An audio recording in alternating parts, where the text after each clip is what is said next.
teacher and a born-again skeptic, which just means I'm a little bit louder and more annoying than your regular type of skeptic.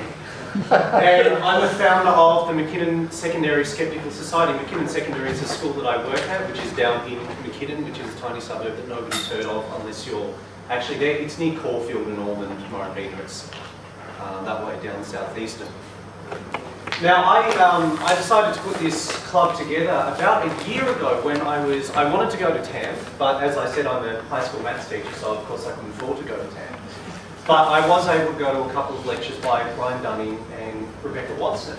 But at one of those lectures I went to, Richard Saunders was there and he gave the power balance bands demonstration. And at that point, I didn't know what they were. I'd seen my students wearing them, I'd seen a lot of our PE teachers wearing them. I didn't actually know what they were. And then when Richard got up and said, this is what they claim to do, this is how they claim it, and this is how much money they charge people for wearing one of these things, I got really angry. And I thought, I don't want my kids getting ripped off by these people. So I thought, I've got to do something to try to protect these kids. So I went into school the next day, and I had 7 classes at the time, and I gave the demonstration to all 7 classes. And fortunately, a lot of the kids kind of very sheepishly, took off the pants. Actually, one of my kids said, I found this on the road. I didn't pay any money for it. It's all right, whatever helps. It belongs to a friend. Yeah, I'm just holding it for a friend. But I thought the kids really got something out of it, so maybe I could actually put together a proper club and we can get together every week and talk about a whole range of different topics. So I spent term 1 last year putting together a bunch of different ideas, and then I finally got my moment to get up at a whole school assembly. We've got about 1,500 kids. So I got up in front of the school and I talked a little bit about it. I tried to be as funny as I could, told a few jokes, and then said, I'm going to do a big psychic test. And the plan was we're going to do a mass ESP Centre experiment. So I went to Officeworks, I printed out a bunch of these cards. I thought, 30 kids. And if I get 30 kids coming along to it, I will be really, really happy. That's all I need. So I thought I'd plan along for 30. I got up to the day that I was ready to go, and I got about 100 kids turned up. And I thought to myself, crap, what am I going to do here? But it was an absolutely fantastic, fantastic turnout. That's got about 60 kids. I sort of had to rejig the way the experiment worked a little bit, managed to get about 60 kids doing it at once, and I had to repeat this session 2 more times to try to get as many kids coming in as they want. And unfortunately, we didn't find any evidence of psychic abilities in the school. I sent James Randi an email, because I got the idea of it from him, and I sent him an email and I said, sorry, we don't have any psychics. And he said, good, we really don't want to give away that $1 million. So that was nice. Now, when, this is a little bit of just about how I run the sessions. What I do is I put together a few PowerPoint slides. It's maybe about a third of the sessions that I run, the kids come in, I'll put up some kind of PowerPoint presentation like this and talk my way through it with the kids. So just after we did the ESP experiment, I thought let's talk about ESP and different predictive abilities. So we talked a bit about clairvoyance, seeing things beyond your natural sight, clairaudience, hearing things beyond your natural sight,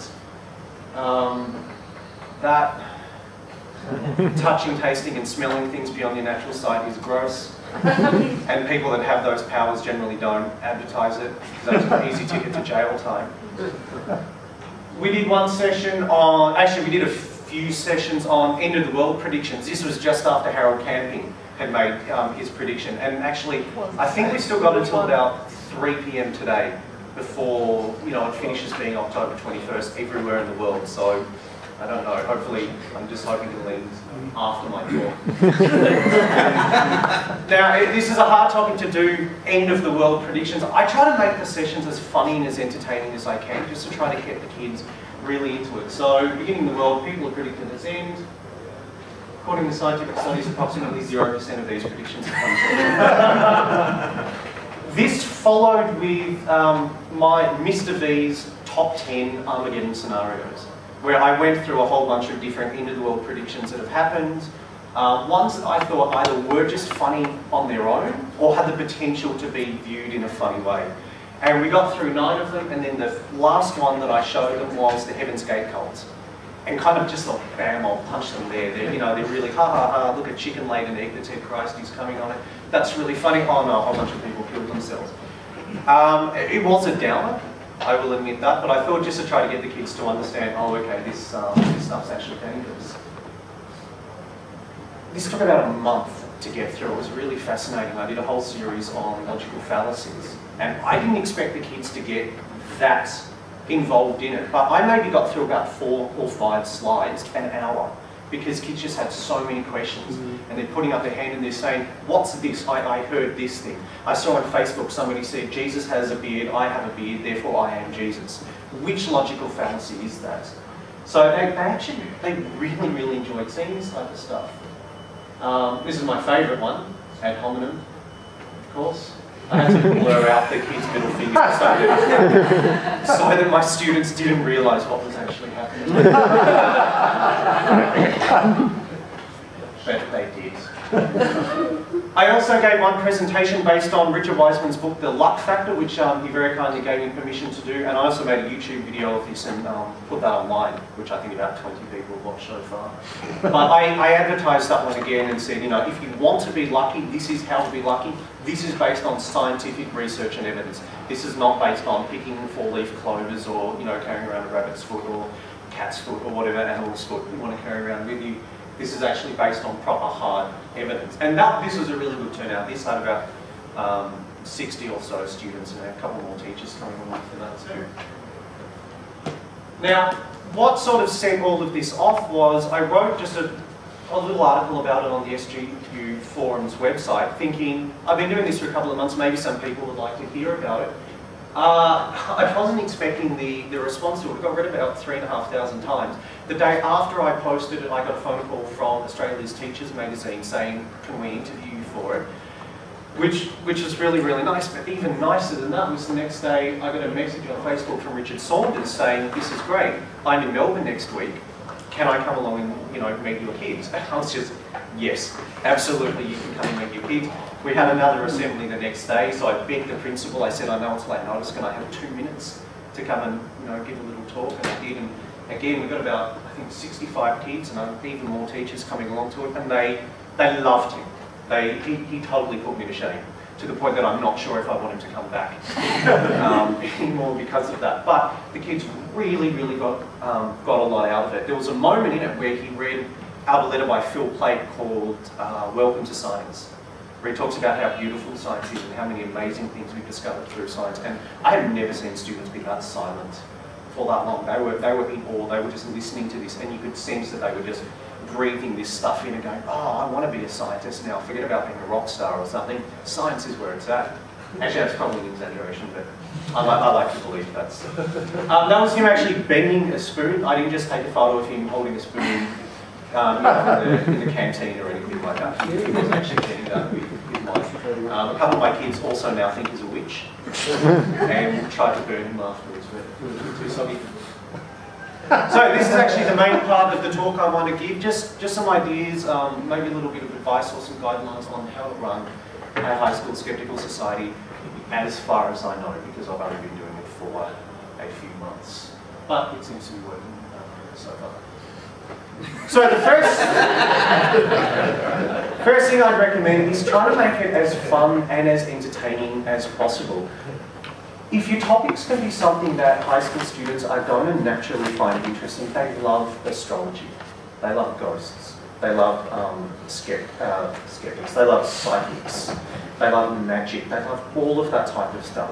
If you can do sessions based on those, you're going to get kids talking about it more, you're going to get kids wanting to come along and learn more, and more importantly, you're going to have kids thinking that skepticism is fun. And if they do that, it means they go off and they spread it and they say to their friends, hey, you should come and check this out. And that's one of the things I found. I've got a core of about 15 students who come every week regularly, and each week there might be 5 or so kids who I've never seen before, who turn up, they'll come along for a couple of sessions. And you know, the kids, they're bringing their friends along to it, which is fantastic, just seeing how far it's been spread out amongst the place. Probably topics like that, like astrology, ESP, things like that. They might be a little bit more interesting than perhaps the AIDS, HIV, denialism debates and stuff like that. Not that I would suggest that you couldn't ever bring a topic like that up. I wouldn't recommend opening with this. Try to open with something, as fun and as popular as possible. We've got to suck them in. That's the idea. We've got to trap these kids in our midst here and, never let them go. And now I realise that I'm starting to sound creepy.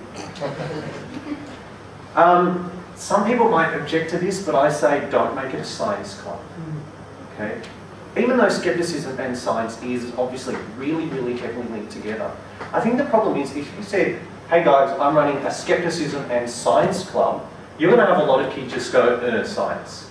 And they're not going to come along just for that reason alone. Now, I don't think science is boring, but a lot of kids unfortunately do. If you say it's a skepticism club or something like that, most kids don't really know what that is. Or they say, oh, I sort of know the word skepticism, but how can you have a club all about skepticism? A club where you just don't believe in anything. That's what some kids have said to me. They said, so do you just get together and don't believe in things as a group? I'm like, yeah, that's basically it. And sometimes we play poker. But it may be a little bit dishonest doing it this way, because the fact is we do science in the club. We talk about the scientific method. When we do sessions we'll talk about homeopathy. This is how people have shown that homeopathy doesn't work, by using the scientific method. And it's great because the kids are learning science, but they don't know that they're learning science, which is funny. I think that's really sneaky. My goal next is to try to get them learning maths without them realising they're learning maths, but that's a little bit harder. Probably stay away from making it a secular club or an atheist club or something like that. Now, this might seem like the wrong thing to say, and this might seem a little bit controversial. In my school, we have a Christian society and we have a Jewish society. We don't have an atheist society, we don't have a secular society. That's probably the way it's going to stay. Even though you could very, very easily argue, well, if you can have a religious group in the school, why can't we have an irreligious group in the school? But it's just an issue of culture. It's the way schools run, and I think if somebody tried to start an atheist society in a school, it probably wouldn't take too long before a parent or a teacher complained and said, I don't want this type of thing. Now, is that fair? No. Is it logical? No. Is that the way state government-run schools work? Yes. So, if you want to do something like this, I would at best recommend not making it a skepticism secular club or a skeptical atheist club or something like that. Have a skeptical club, have an atheist club as separate things. See how they work. Obviously, there's going to be a lot of crossover, but I think if you take the chance of making an atheist club, you might find the club getting shut down before you've really got the chance to get into anything. I know it's a shame, and I can see some people nodding their heads and not looking happy about that, but unfortunately at the moment that just is the way that things happen to be in school, so it's almost a case of just for now playing the system, doing things to make people happy just to get your foot in the door. Yeah? Well, there's a better reason for doing it, is you're making it totally inclusive. If you're saying as atheists, you're being exclusive. So skepticism is inclusive. Get everyone in. And if it gets them thinking about their religion, so be it.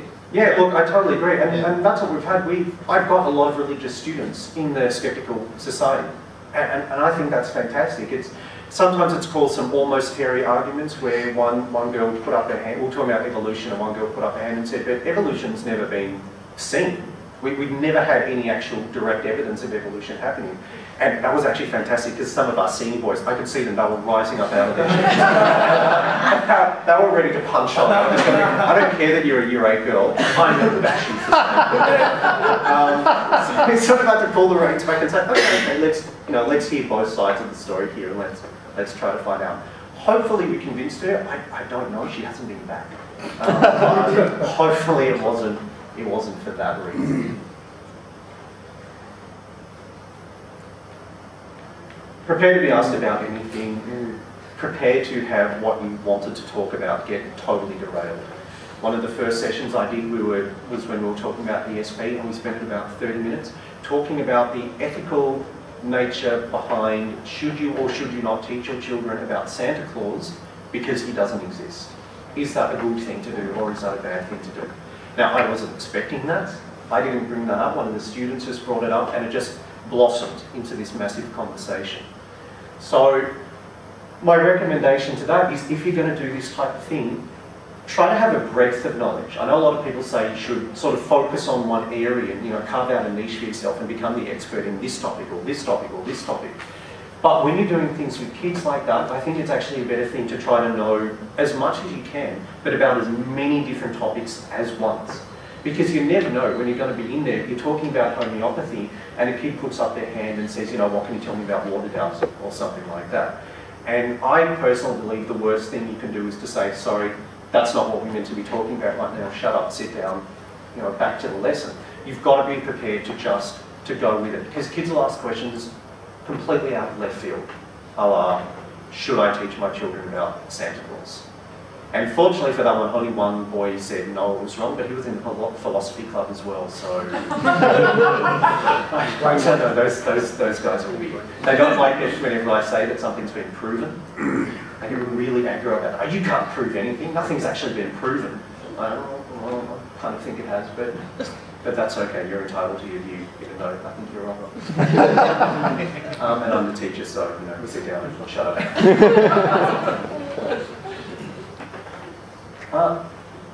This still continually surprises me, how much kids know, how deeply kids can think, and how much kids want to know about other things there. Even though when I do these, you know, presentations for the kids, I aim them at high school students. One thing I found is that you don't need to dumb them down at all, because the kids understand, and if they don't understand, they raise their hand and they say, can you please explain that to me? And the number of comments I've got out of students, which have just been fantastic, that have surprised me, made me go, wow, you're actually really thinking about this. I had a comment from a Year 7 girl say to me one day, Mr. V, do you find it ironic that you're teaching us about skepticism and critical thinking, and we just believe everything you say without question? So I went, well, yeah, I guess there is probably a problem with that. Maybe you should stop believing everything I say. But that was from a 12-year-old girl who had sort of made that observation. I had a maths class a couple of weeks ago that totally derailed when kids wanted to talk about is human cloning ethical and does being a cross-dresser automatically make you gay? Now these are 12-year-old kids, and this wasn't, you know, boys going, you're gay. This was a legitimate question. Like the kids started talking about it and we wanted to know. And I didn't answer. A couple of girls in the class answered, and they answered bloody intelligently. I was really, really amazed and impressed. So these are Year 7 kids, okay, 12, 13 years old. And the amount of stuff they know, and the amount of stuff that they want to know, and the amount of stuff that they care about, and the amount of stuff that they can actually bring to the conversation. Often I'll walk into Thursday lunchtime meetings and I'll say, here's the topic we're going to talk about, and the kids will just go off with it. And they will just have group discussions which will go for ages, and I'll just sit back. And every now and again I might say something or ask a question, but they're just fantastic at that. And I think this is my last point. If you're doing something like this in a high school, you must remember the fact that you're doing it for children. And children are very, very easily influenced. You can see that when you've got kids going around wearing power balance bracelets. That's how easily it is to influence a child. So I think that the most important thing that we can be doing as leaders and as educators is influencing the kids wisely. I don't want my kids hating people that believe in pseudoscience or anything like that. We were talking about homeopathy, and one of my kids made a comment about how stupid those people are. Not how stupid homeopaths are, but how stupid people that take homeopathic medication. You know, you must be an idiot. Only an idiot would use homeopathy. And I had to jump in there and say, no, well, what if they don't know what homeopathy is? What if their doctor recommended it? That's not stupid of them. You know, that's just what they've been told. So I think if you're going to be moulding students to be critical thinkers and to be skeptical, you've also got to teach them how to do it in a respectful way, in an inclusive way, and in a way that's not going to isolate them or alienate anybody else. Because, you know, the further you push somebody, the further they're just going to try and push back. So that's it for comments I have to make. Thanks very much.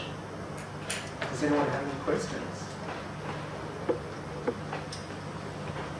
Yes. Can I just make a comment? I totally agree with you about the point about not dumbing things down, because I do a science show for kids with Richard Saunders called Mystery Investigators. And we talk to kids from sort of primary school up to early high school, and they pick stuff up so quickly.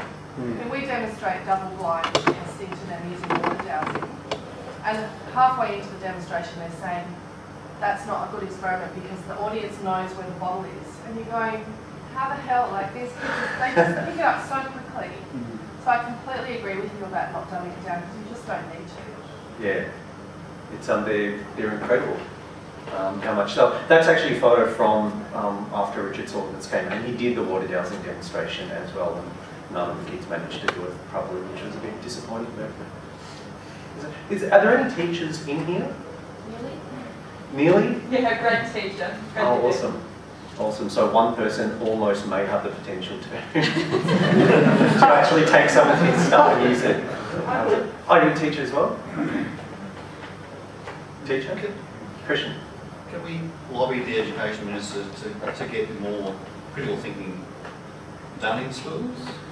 It could be, yes. It sort of, things like that usually need to go through faculties or something. So that would be a component. Can we add that into science? I know it's psychology. My wife's a psychology teacher, and they actually do a little unit on pseudoscience, and it's really short. It's nowhere near long enough. I'm trying to get a 6-week course put into our Year 9 program. We run a Year 9 program that goes for the whole year, and I'm trying to get a 6-week course on skepticism and critical thinking added into that, so I actually can do a proper long-term thing with students. You know, do assessments and things like that, and really try to get it going. That is something we definitely need. Are we not filling a gap there? I got invited to a school at Cranbourne by Ken Graddock's, big skeptics. He said, anyone want to go to Cranbourne and do a talk? I said, yeah, for Science Week. So my background is satellite communications. I had 80 grade 4 children for an hour and a half, and they were just sucking it up, and they just couldn't get enough of it. So I thought, are we not providing enough science in the curriculum in schools? It is. Both the Victorian curriculum and the national curriculum, actually then translating that into a classroom. That's absolutely how it's going to be done. The national curriculum is just crammed in all. Just brilliant. The national curriculum is just crammed in all of this other stuff as well. And you're absolutely right when you said, are we filling a need or are we not filling a need? And you're right, we're not filling a need. Yeah. It's a need that needs to be there. It needs to be part, not just high school education, primary school education as well. There needs to be an element of critical thinking. And until that actually becomes part of the curriculum, this is what we've got. Not a teacher at all. So, but what I was going to say was that I think also what really resonates to me is that I don't have kids yet, but I hope to one day. And it terrifies me to think, how am I going to influence my kids? How am I going to raise my kids? How am I going to be a good skeptical parent? And coming, to know that there are teachers out there who are going to be able to provide that kind of influence for me is incredibly reassuring. But at the same time, it gives me lessons so that I know one day when I'm raising children as a parent, what am I going to be able to do? Let's say they're not in an environment where they have teachers that are providing those things. What can I give at home in that type of environment? Because that's quite anxiety provoking. You're going to do the wrong thing with kids, and what are they going to? I think that's every parent's anxiety there. Watch the slap. I'll send them to McKinnon Secondary. We're already offline. I think it's one of the steps getting all the teachers together and infecting them with enthusiastic scepticism so that they pass it on. Yes, look, because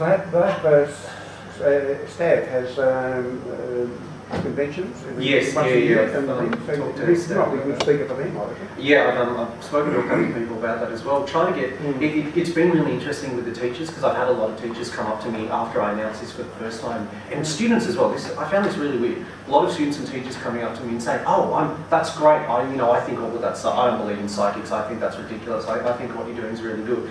But I had just as many other students and teachers coming up to me and saying, "Oh, that was a really funny talk you gave, Mr. B. You know that I'm psychic, right?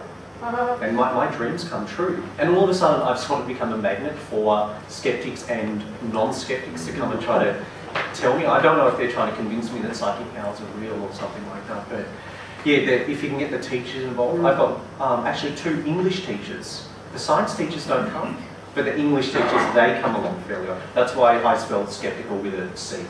because the English teachers are there and they No. rule the power. Yes. Have you ever, or would you think it would be appropriate or inappropriate to introduce the students to sort of the wider skeptical community that exists? Like let them know about, you know, James Randi and TAM or They love James Randi. SGU or that sort of stuff? Yeah, definitely. The trick is trying to get things that are going to be appropriate for a high school level. So I try to get the kids into reading Teen Skeptic, the sort of Skeptic, the smaller group there aimed at kids. I think that's a fantastic research. The Skeptic's Guide to the Universe 5x5. Anything by James Randi. We've watched a lot of James Randi YouTube clips. They love him. They absolutely adore him. They think what he does is brilliant, and they think he's really cute as well. Lawrence, they love Unbelievable. You know, every single week when that was on, they were coming in the next day and saying, "Oh, did you see, you know, Unbelievable? I did this, you know, that was really great." So that I think is really, really key, is getting the involvement of things that are going to be specific for high school kids. As much as I love SGU, that's what got me into all of this, I probably wouldn't recommend SGU to a 12-year-old. Maybe to one of the senior kids, you know, I'd go the 5x5s for those. We might have to just about wrap it up. Wrap it up. Okay, guys, thank you very much for listening.